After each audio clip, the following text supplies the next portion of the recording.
Hello, and welcome to the Rollwise Podcast, the weekly gaming show where we talk about all things tabletop role playing games related. My name is Mike, one of your hosts, and I'm here with my good friends Brent Hello, everybody. and Jeff. Hey, everyone. Well, as promised, we are back from hiatus, and so we will continue our intrepid journey to discuss various role playing games. And we have quite the treat for everybody today. We are going to talk about Candela Obscura and our full ray into the quick start guide, which obviously isn't a deep foray. It's kind of like sticking your toe into the possibilities that are presented by Candela Obscura. And then we're also going to talk a little bit about the Ennies, because today, Thursday, July 14th, in case anybody wonders what day today is, it's Friday, July 14th. I didn't even make a minute. Fuck. Friday, July 14th. The Ennies. You also cursed way early this time. Well, I try to, you got to make it a minute according to the YouTube algorithm, but I guess fuck Correct. those guys. I didn't mark this for children. But the Ennies is doing their annual awards for the year. And so there are many categories in which there are brand new games, some that we have heard about, some that we haven't. And so it's a great way to explore what the community is talking about and see what other good things are out there. So we're going to do kind of a surface level skim. We're going to throw a rock across the pond and we're going to see if anything stands out. So let's first of all talk about Candela Obscura. Now, do you guys want to talk about like the game itself? Because what people don't realize here is that there's a lost episode where we actually had a pretty good discussion about the mechanics and stuff about the game. But do you guys want to rehash it for the folks out there, or do you want to? I think briefly, sure. Yeah, we should surface level it. Okay. So again, do you want me to talk about it surface level, or You ran the game, so you go ahead and. Okay. I mean, I can. Basically, it's like Vaesen. It's a dice pool game with where you roll d6s. A 6 is a success. Anything else is a failure. If you don't get a success, it's not a failure, or it is a failure. You have a mechanic to re-roll the dice to try and get more 6s to push your luck, so to speak, based on drivers of your character. I mean, that's all of each of the core group classes has kind of a special ability, and you get bennies for working that core ability into the game. Mm-hmm. So, for example, like my character was the magician. That means stage magician, not like wizard. Which means that one of his abilities was to do like once a game. I think he either had a friend because he was the face character that he could call on. Mm-hmm. And like one of the special things that he was expected to do was perform magic, like do an illusion. And there was a mechanic to get one of his drivers back if that happened, or get an experience point, I think maybe. If it was the thing at the bottom of the sheet, basically your little group of things that you try to accomplish, then you basically got those points that helped helped your circle points get more experience and everything. Yeah, like that. So that's what that was. And then there was some special skills there where you could re-roll. You had a special dice that would give you your motivations back so you could use the resources further. So there was a little bit of resource management within the pool system. But it was pretty similar to other games we played before. Modifius's or Free League's what is that? What is their system called? Yeah, they're based. What is that system called? The Year Zero system. Year Zero engine. Yeah, it's very similar to the Year Zero system. If you're familiar with that, it's very similar to that. Used in like Coriolis and Vaesen and Aliens even. And surface level, that's kind of the basis of the mechanics. In the quick start guide, you had a limited access to the characters. There was like the magician for the face. There was the criminal for or was it thief for the criminal? What was it? It was something like that. Was it the thief for the criminal? Well, no, because like they had the main class, and then they had you had a slink, which was a criminal. Slink, yeah. And then you had a scholar, which was then a professor, and then you had a face, and then a magician. And so just so everybody knows what we're talking about here is that you have 5 roles that you can choose from, and each role has 2 divisions. That kind of tells you how you specialize within that. And as part of the quick start guide, they only gave you access to one specialty of each of the roles. So you only could see, you could only really see a kind of a glimpse behind the curtain. And then in addition to that, there's actually a choice of abilities that you have as part of your role and your specialty. So there's actually quite a bit of variety that it looks like will be anticipated in the full game, because you can, choose a person is muscle, and then you'll have one ability, and then another person can choose the muscle character, and they can choose a separate ability. So they can work in concert, if your group so chose to have two muscle people. They wouldn't be identical because there's enough decisions to make them discrete. If there was 3 muscle people, there would be overlap though. So so your variety is limited. You'd have some diversity issues if everybody was playing muscle, though. Yeah, I think you're playing it's the wrong playthrough of Final Fantasy 1. You definitely don't want to have all fighters in that group. Whatever, man. Hey, you know what? I'm not going to say I didn't attempt it, but I did find more success with more. Really, all that makes me want to do is the next Vaesen game. We're all playing Vagabonds. We're all playing Hobo Vaesen.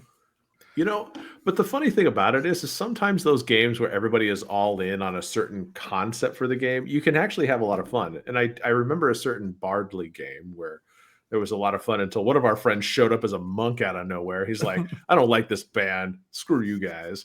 I hate games that enforce the everybody has to be one thing. I prefer games where people can be like, because I feel like that happens in real life. Like, you're never going to have the perfect party of friends in real life. So I struggle with games that do that, like the old D&D core party. So I always hated that about D&D, mainly because I was always a little slow to pick my class, and so everybody would pick the class that they wanted, and then they're like, "We really need a healer. You probably better be the cleric." You're gonna be the healer. Yeah, and I'm like, I don't want to play another cleric. Like, it's a fine class, and you can have a lot of fun doing it. But man, the games where you have to have like a certain, party construction, or you're just ruined. So if you wind up not being very much fun unless everybody wants to play those specific characters. So if you want to do your all muscle Candela Obscura game, I say shoot for that all muscle Candela Obscura game. Yeah, and like go all in too. And because so mechanics aside and everything like that, Brent is absolutely correct. It is all about investigators, but it is very much a narrative-driven game. So the mechanics so far just seem like they're there to kind of give a little bit of attention to certain types of outcomes, so that if there's a situation in which your character who should be deemed proficient or skilled has a risk or a consequence that's other than success, the dice are rolled and you get to determine the severity of that consequence. Now, I don't feel like that's unique. Like, this is not a game where you go, oh man, I've never seen this before in a game. So it's really trying to rely on the strength of the setting that they're trying to build. And it does seem as though it's kind of that Victorian English kind of pseudo magic setting that they're doing, and they call the land they call it like the Fairlands or something like that. And it's very basic on what the setting has to offer right now, other than they specifically call out that they liked brutalist architecture. So to kind of give you a little bit of the dreary wearies in the well, it was brutalist mixed with something else, wasn't it? It was brutalist and Impressionist or something like that. There was like a mixture of it. Was it Art Deco? Yeah, that's it. Yeah, it was brutalist and Art Deco. It's a very Victorian game, and they've supported that. The whole country was at war until recently, things like that. Like, it's saved by electricity, because that was the ending of the war. So like magic is prevalent, but no one knows about it. So like it's very, very Victorian. I think that was the opinion that we all, and don't take our quick run through of this game entirely as our opinion on it. But kind of our take on it, I think, and not to speak for the group, but my take on it, I guess, as I'd say, is it's very, the setting is kind of interesting, but there's nothing really new in the game that really jumped out at us. Like, the mechanics all feel familiar. The setting felt familiar, kind of, and I wouldn't say a knockoff. There's definitely some original things in it, but a game like that, one of the things that it makes me is, why wouldn't I just play Call of Cthulhu, or why wouldn't I just play Vaesen? and that's the feeling that I got from the game. Is I think there's other games that do what they do, that they're trying to do in Candela Obscura, that I think might be done better by other games. Well, and I think the answer is because you want to support the people at Darrington Press and Critical Role, and you're part of that community. If I were to be honest, I think that those people will probably rally around the game, and but as with any game that's fairly narrative based, I mean, they'll have fun. And if you're a fan of Critical Role and you watch Critical Role and you watch them develop this story, like, you are going to be a lot more invested in the background and the story of the Candela Obscura story than I am. Like, I don't think I watched some of the first episode, but not much. So, like, as they build their world, and you will feel like that's why we play some of those role-playing games. Like, it's a world that we want to be a part of.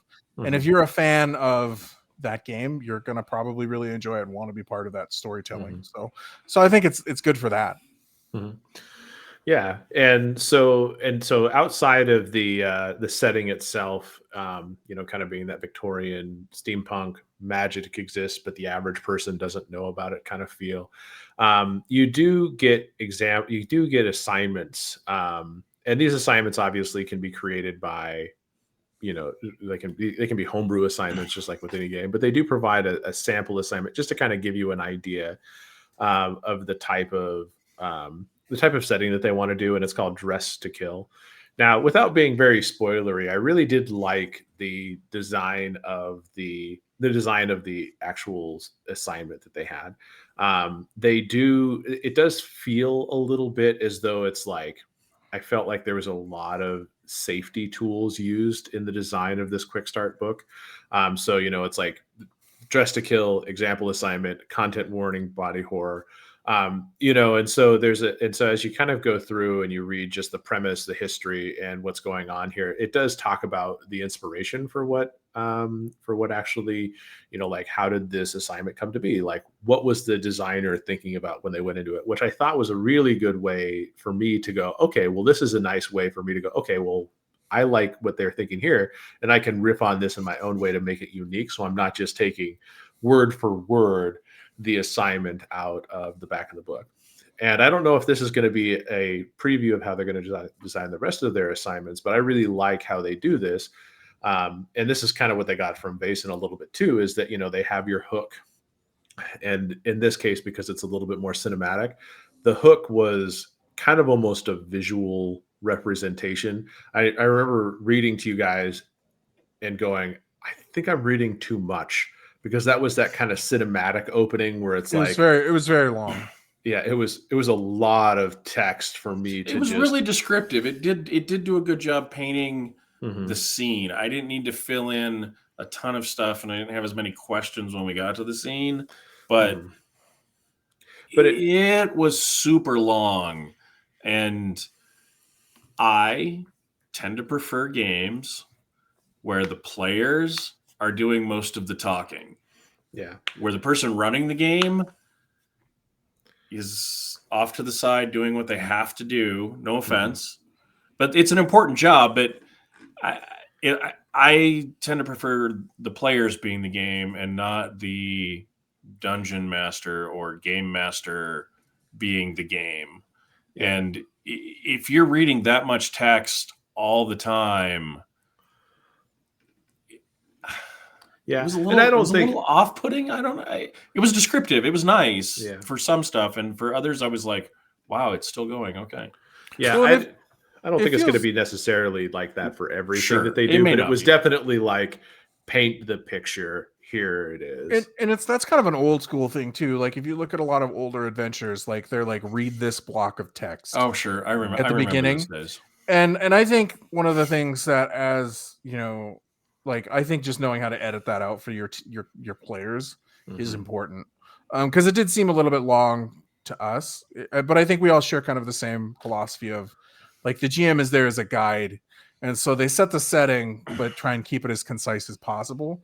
And I think with that performative piece that comes with Candela Obscura and who's writing it, I think they have that performative piece kind of written in.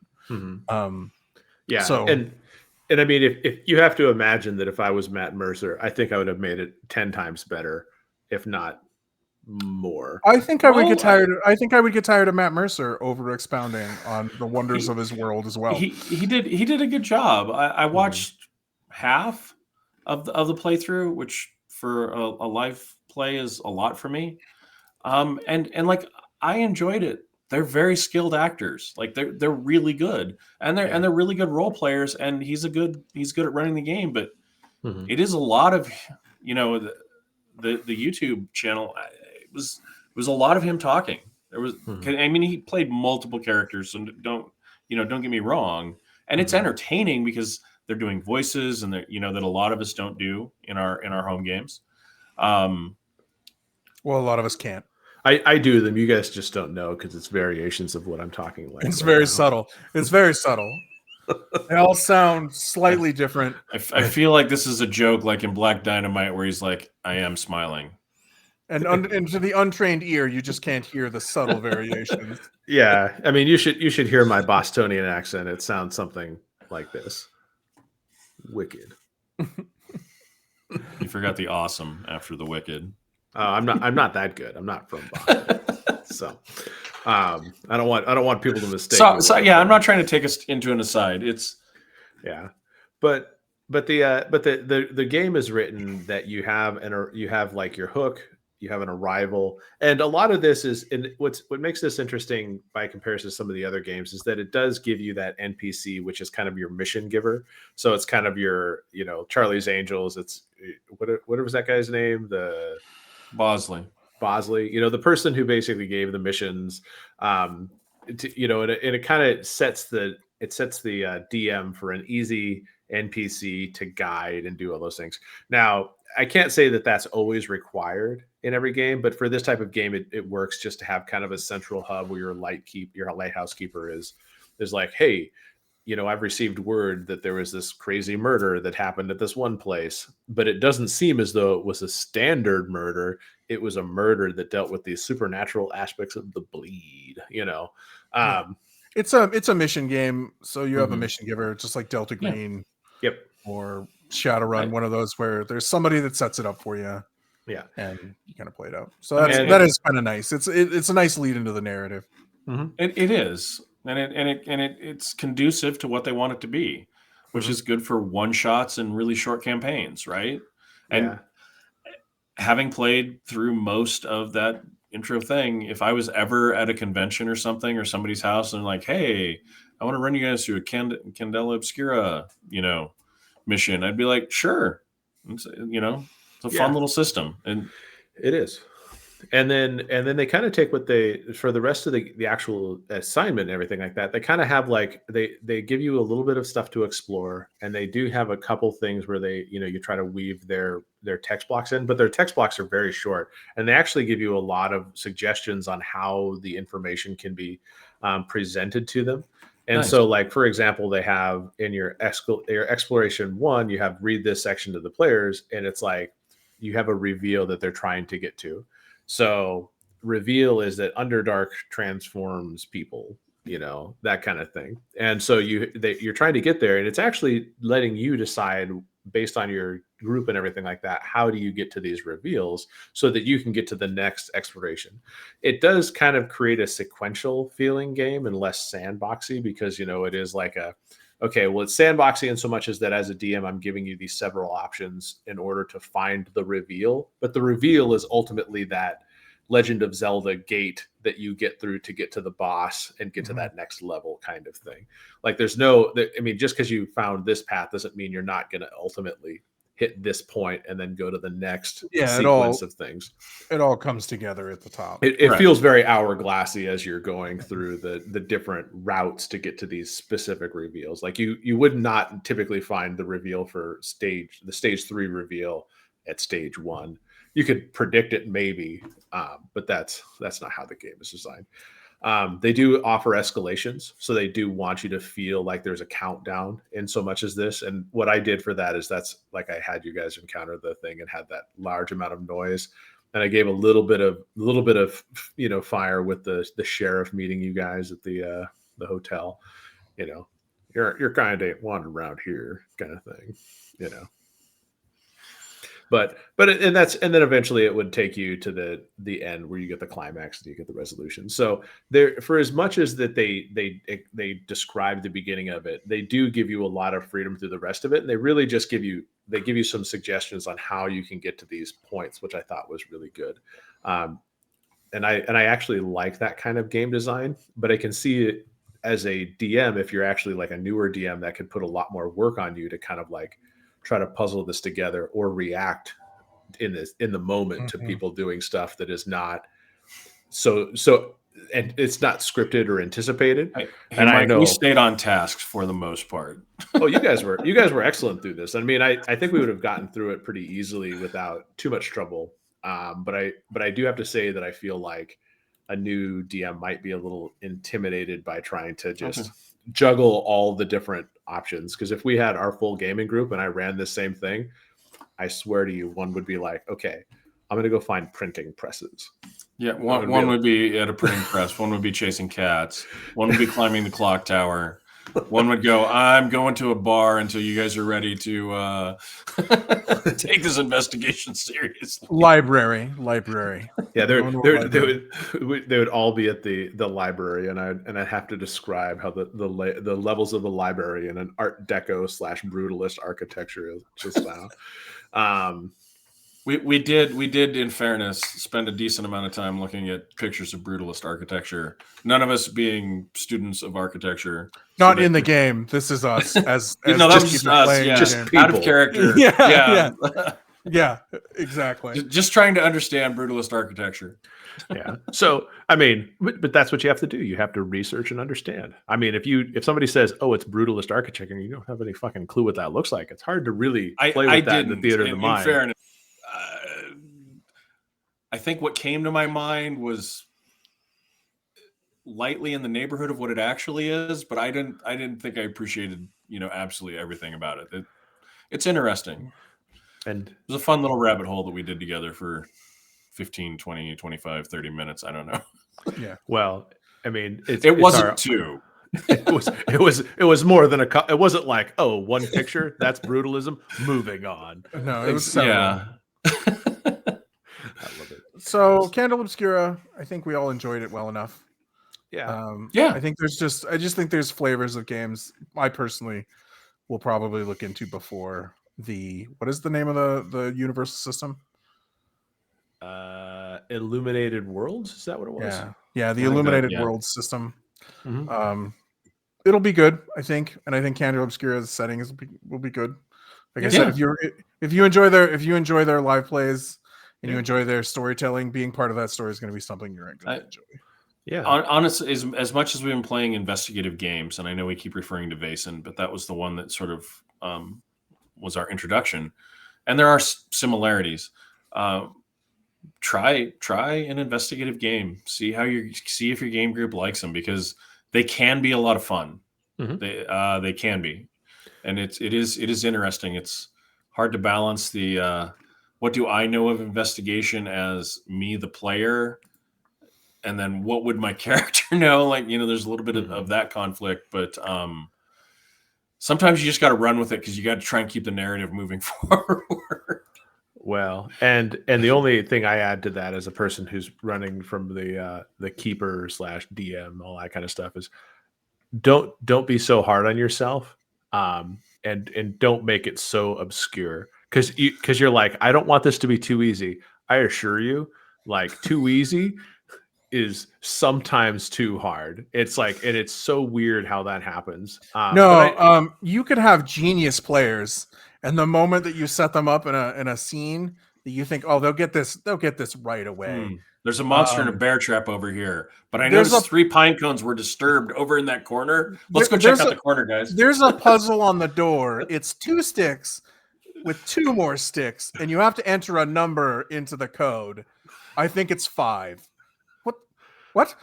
Yeah. The negative space obviously represents something, right? And we've had discussions like this, So don't assume that anything is too easy. Go with your first instinct. Usually, it's correct. And you know what you can always do is you can start with the easier puzzles, and your players can be like, "Oh, those were so easy, we're so good," and then you can really hit them with it. Yeah, Like, I no, mean, if that's what they're doing, I mean, hit them with the let hard them have stuff fun later. with reveals, and Yeah. bury them later. Yeah, no, Did I ever tell you what I wanted to do? I always thought would be funny to do is buy one of those puzzle box things, and at your gaming table just be like, "Yep, you guys get to the end of the dungeon. There's a treasure chest. Here's the chest. Here's the lock that's on it. Have fun, guys!" And just roll the puzzle box in front like of the them so they can Hellraiser solve it. puzzle box. But No, but here's like what would happen with the physical prop, though. It'd be like, "Oh, the treasure chest, it's so smash it. frail and Yeah, that's weak." smash it. Yeah. What should be? But the funny thing is I know the players wouldn't. is the Somebody would funniest try part. for about 30 seconds, and then they'd be like, "How hard can we pry this?" Mhm. That might be true. That would be. I mean, that in itself would be an interesting experiment. So, all right. So you guys ready to go on to the Ennies and talk a little bit about awards and stuff? Because and I didn't look this up to follow up on the 24-hour game awards for this week, but we should probably talk about that at some point to see how they did for their Yeah, game. we can follow We up on should that follow next up week. next week. Yeah. Yeah, something later. But as for the Ennies, for anybody that has never heard of the Ennies, it is like, well, what is the Ennies? And they are it's an award that is applied to role-playing games, RPG accessories, related items, and stuff like that that are products. And it's done by the N World people. They seem to have a lot of different things that they do. And the Ennies are a fairly well regarded award, in my opinion. In terms of, like, if you get an Ennie, it's something that people go, "Oh, an Ennie award winner." I mean, would you put it up there with like Hugo and Nebula? Probably not, in terms of like name recognition. But people in the gaming community tend to go, "Oh, the Ennie Awards. Let's see what these guys have." And for Well, I think the Ennies stand out because Mhm. if you win an Ennie, basically you say people that play role playing games had an opinion on this game that it was the best out of the systems presented Mhm. that year. And so I think when you look at it that way, it's in the community, it's a community choice. So I think that's the thing that really makes it kind of stand out is people Mhm. within the community said this is a game that's worth this award. Yeah. Yeah. And for us, what we like to talk about with the Ennies is that we like them because it allows us to kind of broaden our horizons. Now, in today's day and age, especially after the the time that shall not be named, and I'm not sure we can actually name it on YouTube Yeah, you're without not getting actually weird, supposed to say it. without getting weird stuff happening. But I think a lot of people have tossed their hat into the ring to really give themselves a chance at writing games, accessories, adventures, and all that kind of stuff. So I can't say that there isn't a deluge of content and stuff out there for you to look at.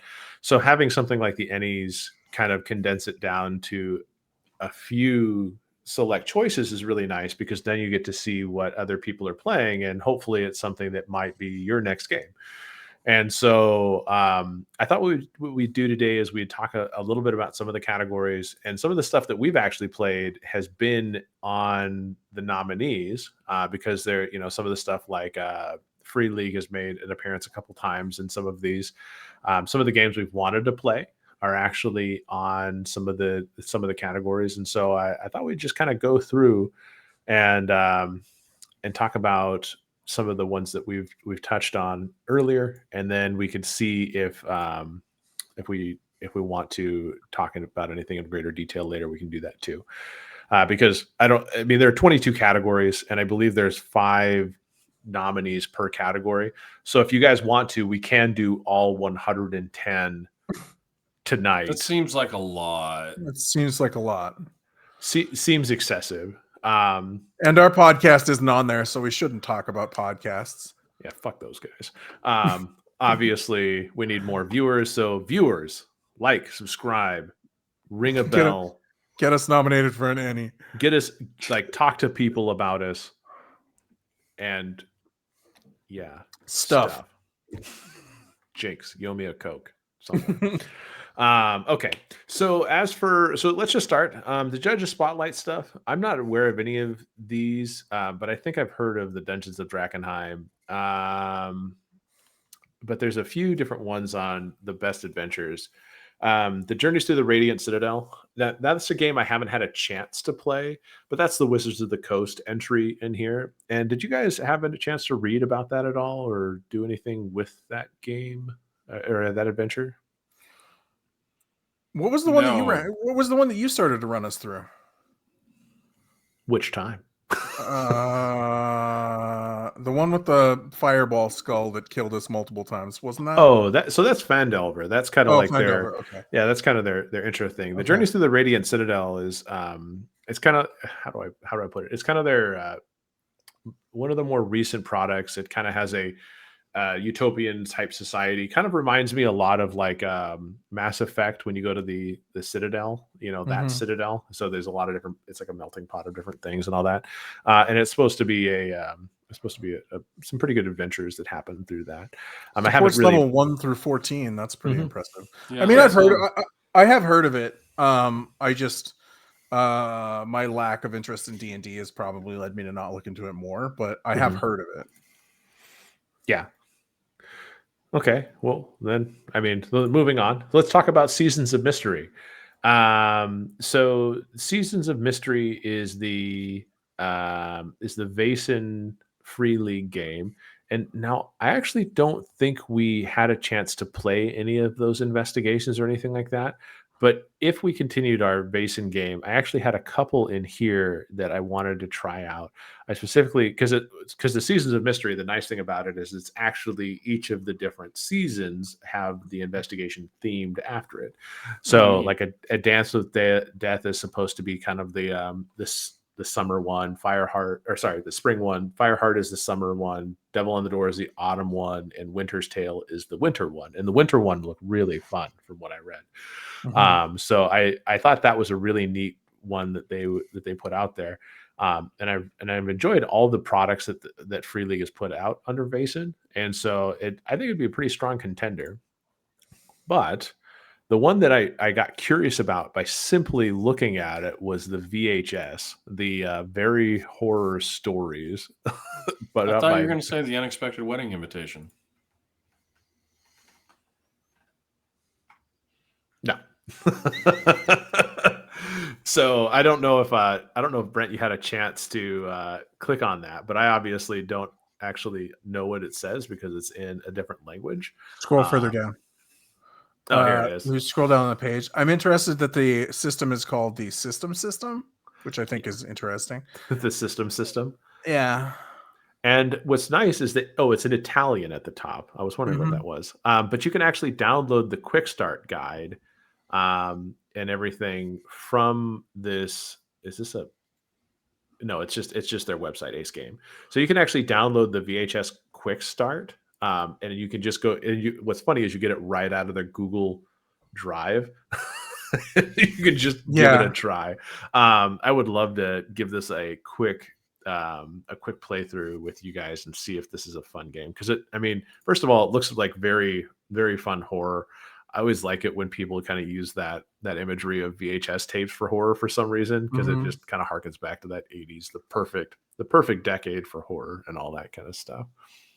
For slasher flicks, anyways, there's another game. Oh, that's what it's called. Slasher flicks is another game. Is another RPG that kind of falls into that.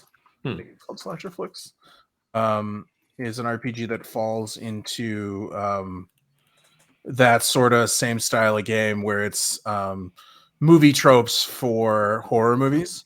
So yeah, they're kind of fun one shots. I think a lot of times. I think that'll be a lot of fun. And so out of those adventures, if anybody hasn't had a chance to play Vaesen, we suggest playing Vaesen. And obviously, since we haven't played all 5 of those, I'm just going to vote for Vaesen. because that's how it works, right? Because the most people played it, that's how we win. It should be how it works. I don't know if it is all the time. Who knows? But now the next category is actually digital tools. And this was kind of a best aid accessory for digital. Now, what I thought was interesting is the one that out of this I had actually heard of was the Rim Space Planet Generator. Have you guys ever seen that or anything? I No. pulled it up earlier when we were talking. It seemed kind of neat. Yeah, so it's kind of a simple tool. I mean, I say simple, but obviously it does a lot of randomization and all that stuff. And I think if you play in a sci-fi type game where you're going to be transversing a lot of planets, like Worlds Without Numbers, or even, I mean, even something like Star Wars or something like that, where you just want to generate a planet on the fly and you want some basic kind of texture to give that planet. This does all that work and more to give you kind of an idea of, like, what are points of interest on the planet, what are some identifiers about it. Like, so it's terrestrial planet, it's small, it's got Terran standard gravity, so you don't need to have special exoskeletons, thick atmosphere, et cetera, et cetera. What are some of the prominent elements that you might find here? So it gets you like a really quick hit on a lot of stuff. It's done really well so that you have both a warden view and you have like a player view. So, Mhm. you can kind of share that and they can kind of go through investigation and all those things.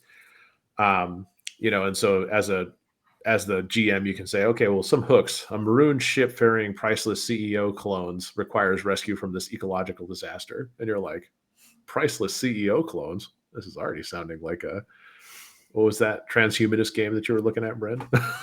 Oh, Eclipse Phase? Yeah, it sounds like an Eclipse Phase game. So, and then the other one that looked on that was the Session Zero system. I don't know what that is, but I'm curious as to if it's like what is that? I don't know. I didn't check that out. I did check out the DD dice. That was kind of neat. The 3D shared dice roller, and I had heard of Sonic Library. I don't remember where, but it's a collection of sound effects, and like Mhm. setting music like for your game, which I thought was really neat. Like Hmm. as Um, a community, these tools coming together for us, I think it helps enrich your group's experience. I don't know that everything needs a sound effect or background music, but I think some of it can set the tone. the Sonic Library, I think. What is this guy's name that did the ad for it? Bob the World Builder. Bob the World Builder. Oh, was That's it where I Bob? heard Okay, about it. Yeah, I yeah, see him that on the may be page. where I heard it too. Yep, that's where I heard it. Yeah, but like, because I mean if it's linked, because I think the way I had not heard of the Sonic Library, but I've heard it described, which is it helps you as a DM like have thousands of descriptions, kind of to help you flesh out rooms, worlds, and everything like that. So that's actually kind of interesting. I like it. So neat. Let's see. Moving on from that category, best aid accessory non-digital. What is a non-digital? Well, in the past, Physical. it's been like props, props, books, dice. Yeah. We can't use physical components in our gaming group. So moving on. Best art for the cover. There is Blackbird's Historica Arcanum Shiver Gothic Swords of the Serpentine and Xanadu a Nibiru expansion. That's interesting. Oh, interesting. Nibiru's on there. Nibiru is an absolutely beautiful book. Like the art in that is absolutely amazing. oh yeah, Yep. like Nice. you would say this is the game to look at Well, Nibiru is one of those games that I bought based on the art, and it is gorgeous. Oh yeah. Sweet. Yeah. Well, I don't. Unfortunately, the drive-through RPG preview that they give you doesn't really let you experience the art and all those kind of things. So I will have to take your word for it. But the cover art does look pretty good. So since that's why it's there, I say success. Makes sense. Best cartography, don't care. Best electronic. Oh, book? you care. We've all used really lousy maps in role-playing game books. I think it makes some difference. I'm surprised. I was surprised to see it as a category, but Well, I think that's really the thing. Is like we've all had games where we've had the worst maps and we couldn't read them, and this is a chance for somebody who designed a map in a game to get credit for it, and I think that's kind of neat. That's fair. I mean, I'm not gonna disagree with that. sure. Obviously, you're shitting on it a little bit. But I'm just saying is that I'm moving down to some more meat and potatoes type Okay, categories. that's fair. That's fair. I am upset that the cover of Duck Quest didn't get a nod, though. I will say. Okay. Well, that's The weird. Quackstarter edition. Well played. Well played. Okay. Well, I mean, it's weird. I'm not gonna lie. Having Howard the Duck and his 2 minions dungeon Three. delving. There's three. There's definitely there's three three. other. And Three I think minions. yeah. There's definitely a wizard, a fighter, and a rogue there. Yeah, and your characters have quack stories. Yep. To web out your characters. Yeah, exactly. That is a lot. That is a lot of duck puns. It's a Mostly lot of quack duck puns. But good for them. Hey, a tongue-in-beak fantasy role-playing game. Come on. It's Exalted Funeral. They put out some good books. Yeah, So, no. Some of these. The one thing I noticed about the best cartography, honestly, that stood out to me was Free League Publishing, Cobalt Press, Possible World Games, Exalted Funeral, Mongoose Publishing. Like, these are companies that, for the most part, when I see that they're putting out something, like, I'm willing to take a look at it. Like, they're smaller publishers, but they have a reputation, and it's nice to see people recognize. That's all I got to say. Yeah, I agree. I agree as well. So let's go to my favorite kind of category, best free game product. It looks like there are 5 into this category, and I have only heard of one. There is Exclusion Zone Botanist. There is Root the RPG, Talon Hill Quickstart. There is Shrine of the Jaguar Princess, Stranded, and the 2022 Level 1 Anthology, which I don't really know what that means. So, oh, interesting. Stranded is an adventure for a traveler. Oh, nice. The Level 1 Anthology is an anthology of indie RPGs published each year for Free RPG Day. Oh, cool! And you can get it for one whole $0 purchase. Yeah, the digital version. You can go back. Let's see. They got 20, 21, and 22, so they got 3 years at least on the front page. It's kind of neat. Well, it's kind of neat. Congratulations! I'll give that a try. Yeah, it's nice for somebody to put those together. Yeah, I think that's pretty nice. Root is kind of an interesting game, and I think that one of our friends wanted to give it a try, but I believe that they had I think they have a Powered by the Apocalypse version. I don't know if they had a Powered by the Apocalypse and another version with their own rule set included. But I do like the art for it.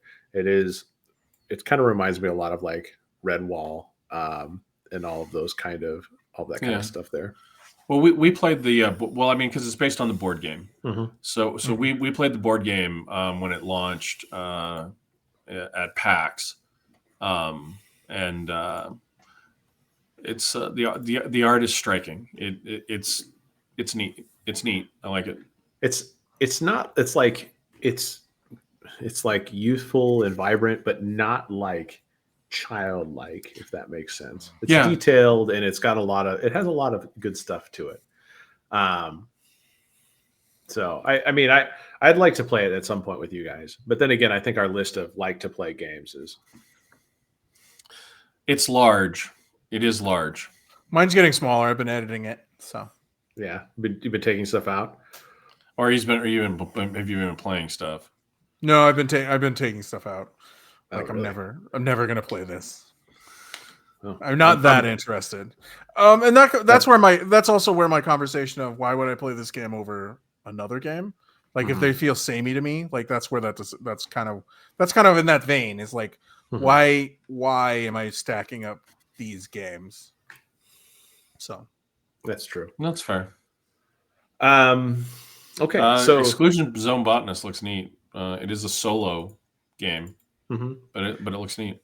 Yeah, I was actually gonna since they were the free deal, I was probably gonna pick those up and see what I could do on my own at some point. Um, but right under the best free game slash product is the best game, which we have 5 games, and I've only heard about one of the games in any detail. Fabula Ultima by Need Games. I believe it was originally in Italian as well, but they have that on Drive Through RPG. It is a how do I what is it? So Fabula Ultima is a role-playing game inspired by JRPGs. You and your friends will tell epic stories of would-be heroes and fearsome villains set in a fantasy world brimming with magic, wondrous locations, and crazy, unique monsters. That's from That's from the Drive Through RPG blurb. So I did not just create that on a whim. And it says things like you can create your own setting together, simple rule sets, pretty imaginative bestiaries, a bunch of different classes to try to mix and match and all that kind of stuff. And from what I've seen, it seems pretty popular. People have liked the idea of it, and it stayed at the top of the Drive Through RPG charts for quite a while there.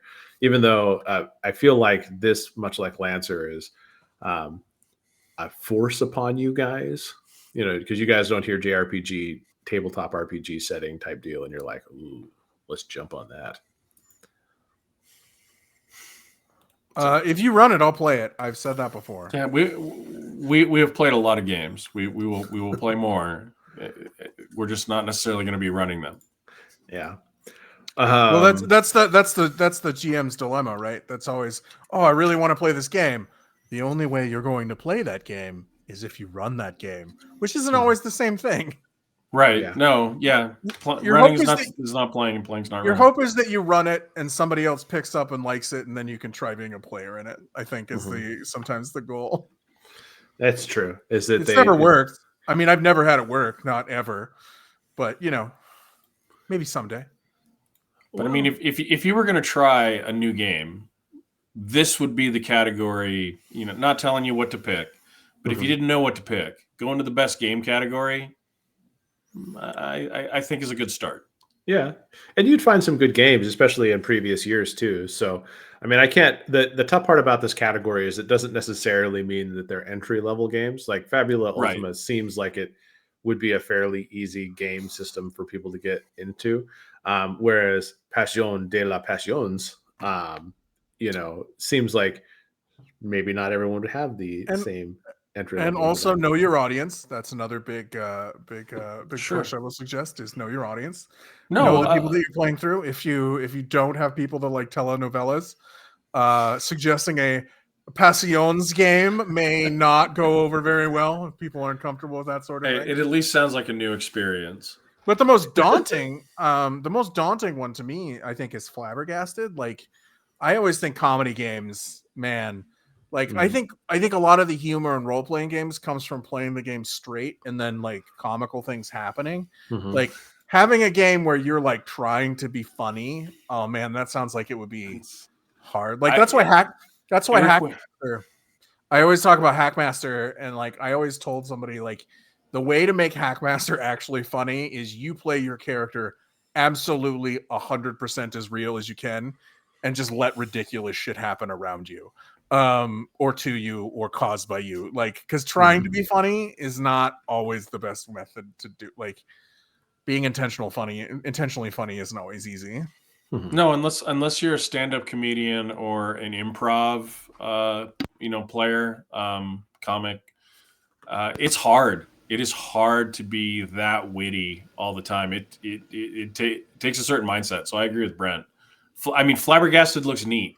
I really like their page design and the art style and stuff like that. But that would be intimidating to play to me. And I love Faulty Towers. So it being inspired by that is very tempting. I'm going to see if I can find a real play on that one. And I'll see if I can find anybody who played it and how. Yeah, I would actually like to see a real play on all of these. I would love to see some people that were super into telenovelas for Pasión de las Pasiones. De las Well, pasiones. I feel like, I mean, did you guys ever watch Psych? Where Yeah. Sean got onto the daytime drama or whatever it was, and he became like a recurring character. I have to say that was probably one of the most hilarious subplots that they had going through the entire thing. God, I love Psych. It was way better than I thought it was going to be. It was. Isn't there a psych RPG? No, that's Burn After Read It or Burn Notice. I think is an RPG. There was a Burn Notice RPG. How did I think miss so. that? Okay. Or one of those USA shows. Well, Maybe I'm wrong. I mean, What category do you want to go to next, Mike? well, anyways, moving on. Yeah, Moving this on. is how we sidetrack in all Indeed, of our episodes. moving I forward. don't know what you're moving talking forward. about. There's still 2 more games on the best games, and I think we should at least give them a nod. Okay. Slug Blaster looks really fun. Rules like they said, and I have to say that I might pick up a copy of it. Right now, you can get it off their website for like $7. So I mean, Oh, wow. hit it, pick it up. You know, I mean, It's kids on bikes, pseudo kids on bikes. It looks like Well, skateboards, hoverboards, I think. Tales of the Loop and stuff like that are similar. Seem like in that vein. with very kind of like I don't know if the art might be that kind of Rick and Morty esque type art, but that's what it kind of gave me vibes of right away. Is like that Futurama, really crazy stuff. But it also one of the art people on that and is credited as Sex on a Pizza, according to the Ennies. So Wow. Yeah. All right. interesting street name. Not gonna lie. I'm not familiar with Sex on a Pizza, but Nope. may check it out. Yeah, It's not pineapple. That's all I'm gonna say.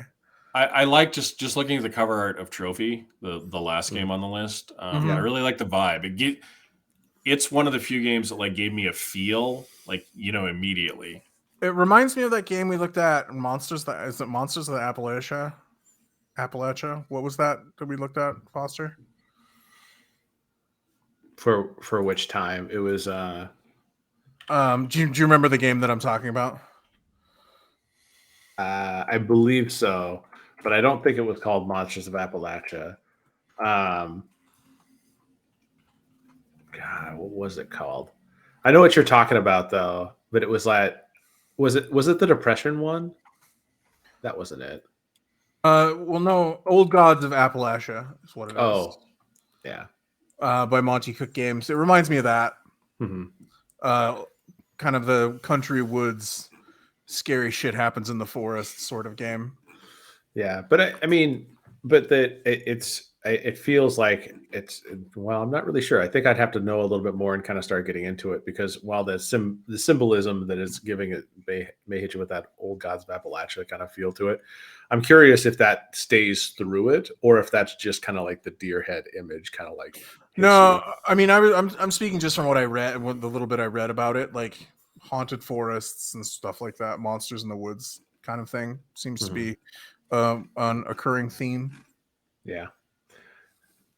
Well, we'll see. I mean, we'll have to give it a look. I mean, honestly, if anybody can, they should give it most of these titles a look-see.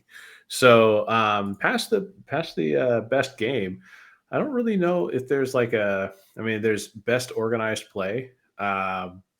Organized play, I didn't know any of those, so I'm kind of curious. I might have to check those out to see if any of those are Mike Arrow has done 2 of the best organized plays. I don't know about this. Might be some biases here. Or he just might be great at organized play. It's true.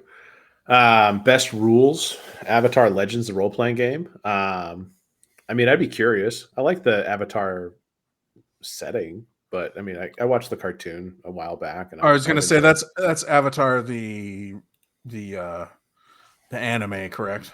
Yeah, that's not the it's definitely not some Navi game, because I mean that itself could be funny, but no, this is this had Aang and the Fire Nation and all that stuff. And again, Trophy's in there again for another nomination for best rules. Mm-hmm. Yeah, which is interesting, because so best game and best rules go to Trophy, but I guess I'd be curious as to what they were deciding. What is the best game in that scenario then? Well, yeah, I mean, best game always, like, I think it's interesting that like best writing isn't isn't up for any best games either. Like, so that's it. I consider that kind of interesting too.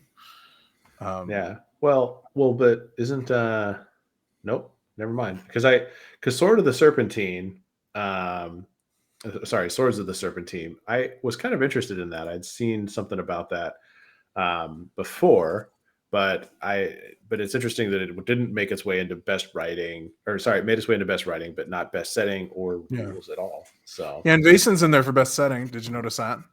Well, the Mythic Britain and Ireland, right. But I mean, still, expansion. it's a Vason product. That's pretty Mhm. cool. Yeah, no, that's pretty cool. But Pellegrin has two of the best setting suggestions. They have Drakenhall and they have Swords of the Serpentine. Mhm. So people at Pellegrin Press know what they're doing.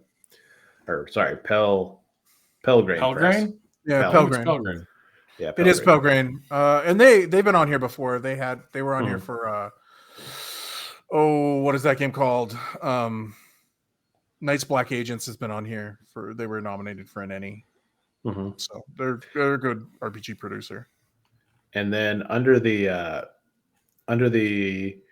product of the year, they have Broken Tales, Eldritch Overload, Fabula Ultima, Flabbergasted, Household, Journeys to the Radiant Citadel, Rivers of London, Swords of the Serpentine, Trophy RPG box set, and Basin RPGs, Mythic Britain and Ireland. That's So, like the collection, I think, of like ones that they think are best from each category, isn't it? I'd have Maybe. Kind of close. It's only 10. So, I mean, but I mean, like, maybe it's ones that are in multiple categories because, like, most of these show up a couple places on the list, I think. Yeah. We'll have to look. But I mean, and that product of the year category is probably the ones that'll be the most. If you have to really narrow your own list down, you should probably check those out. So, any predictions you guys want to make? I mean, this is kind of like Oscar predictions at this point. Like, oh gosh, I don't have enough. I mean, honestly, I don't.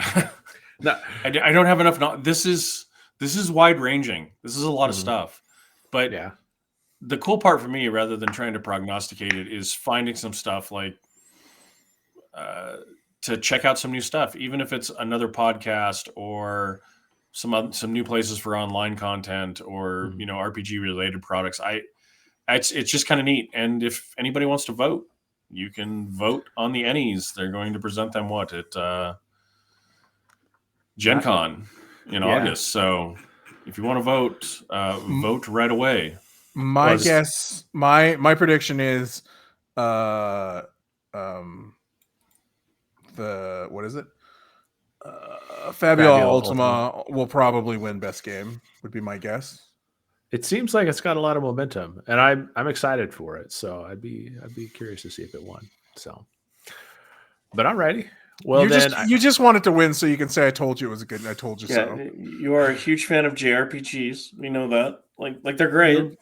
You want to rub it in our face. I get it. I get it. There's no. You were an early adopter. Early adopter. Just admit it. Just admit it. It's okay. I mean, I'm not really sure what I'm admitting, that my taste is superior to yours. Is that what I'm admitting? Yes. That sounds exactly like what you're admitting. If anime is the benchmark for that, you're right.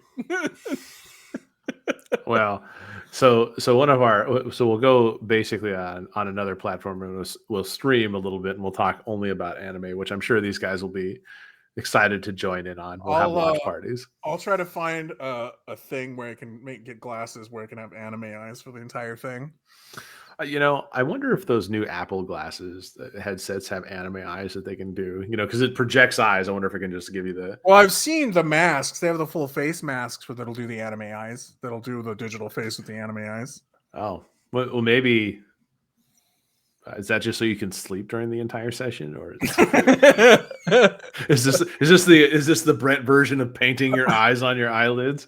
Oh, you know better than that. Brent doesn't sleep. It would just me being in a hot, uncomfortable mask for the sake of a joke until I'm like, I'm gonna die if I stay in this any longer. You should do that, Jesus. So okay. Well, as we said before, we really appreciate you guys sticking around, listening to our random musings on award shows and all that stuff. We're not Entertainment Tonight or anything like that. So obviously we're not don't have expert commentary on everything presented. Obviously, what we are is paid shills. Obviously, is what we are. We're paid by the people at Fabula Ultima. Not well paid. Yeah, we're not well paid in so much as that I paid them money, and not really good shills either. Really. Yeah. I don't know if we convinced anyone. Buy this game. Yeah. No. So well, I mean, if people want to advertise on us, that's fine. Fucking who cares? But like, subscribe, yes, please. Like, please let us know what content you want us to do. Your attention allows us to move one step farther down this road. So yeah, tell us our socials. And Jeff, do we have a Threads, and have we burned down our Twitter account, or are we? We do have a Threads. There is nothing on it right now. Fuck yeah. Best do. Content. Is it at Rollwise as well? It is. Yes. Right. Yeah. So hit us with the socials, and then Brent, send us off into that night sky. So you can find us on Twitter, Threads, YouTube, and Facebook at Rollwise. And if you'd like to email us, it's at rollwiseguys.com. We're at rollwiseguys@gmail.com. Whoops. Whatever. They'll figure it out. I'll figure it out. If we ever get an email there, I'll make more fun of you. But we haven't yet, so I'm not worried about it. As always, everybody, thank you for joining us on our journey. We promise we will get back to more role-playing games that we played, discussing them, kind of giving you our ideas on them. And go watch some anime, or Mike will come to your house and tell you how lame you are. As always, ladies and gentlemen, roll well and roll wise and be safe out there.